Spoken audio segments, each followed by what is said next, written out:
Saya sudah mendunia pada saat dia masih di kampung sana di NTB atau di Bima itu. Jadi saya sudah mendunia pada saat dia masih di kampung sana di...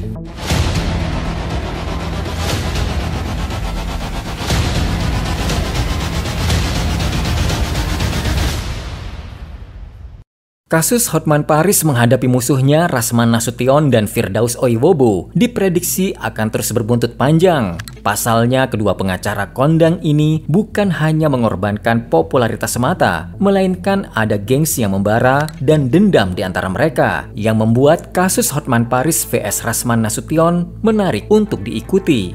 Adanya isu ilmu santet di balik jatuh sakitnya Hotman Paris sewaktu persidangan berjalan. Apakah ini akan menjadi senjata terakhir jika keputusan hakim berpihak kepada Hotman Paris? Berikut ini ada 5 fakta terkait perseteruan Hotman Paris vs Rasman Nasution yang sangat sengit.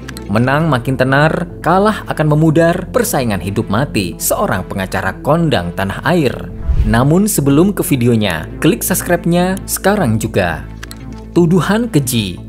Awal mula bentroknya Rasman Nasution versus Hotman Paris terjadi pada bulan Februari 2022, di mana saat itu mantan asisten pribadi Hotman Paris, Ik-Lima Kim, menuduh Hotman Paris telah melakukan pelecehan seksual kepada dirinya. Dan untuk menyelesaikan kasus ini, Ik-Lima Kim menunjuk Rasman Nasution sebagai pengacaranya. Sejak hari itu, Rasman sangat gencar menyerang nama baik Hotman Paris dengan tagline pengacara cabul. Alhasil Hotman Paris pun terbawa emosi dan membawa kasus ini ke ranah hukum dengan alasan pencemaran nama baik. It's a small cake. Yang gue bikin marah itu adalah yang dibilang saya penjahat seks. Gue penjahat seks, ceweknya yang mau sama aku, gue gak pada penjahat.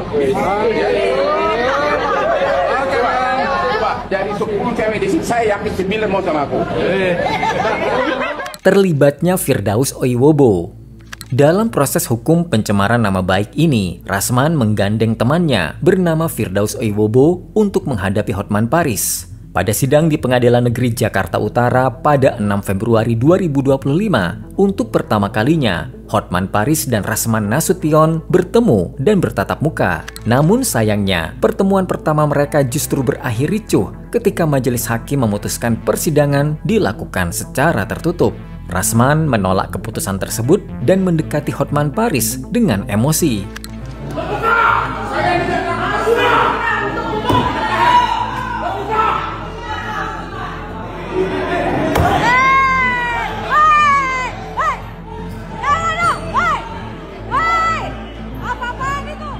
Viralnya situasi kericuhan ini justru membuat Hotman Paris mendapat dukungan banyak dari warganet. Mereka mengatakan dari sini kelihatan Hotman Paris menghargai marwah pengadilan sebab di situ perang otak dan undang-undang bukan tempat adu otot.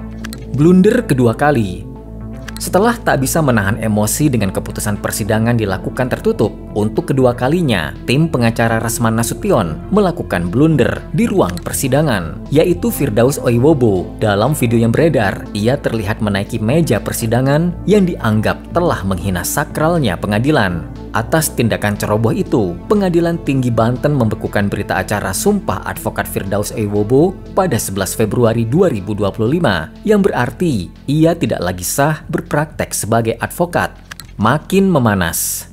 Situasi dari keputusan di persidangan pertama ini tampaknya kurang berpihak kepada tim Rasman Nasution beserta Firdaus Oiwobo. Pasalnya persidangan ini mempertaruhkan karir dan nama baik mereka. Alhasil mereka sudah tidak diuntungkan. Firdaus Oiwobo melakukan klaim-klaim di luar persidangan yang tak masuk di akal. Mulai dari klaimnya sebagai cucu Sultan Bima hingga mengaku punya gunung yang kaya uranium yang mampu menghidupi miliaran manusia di muka bumi ini.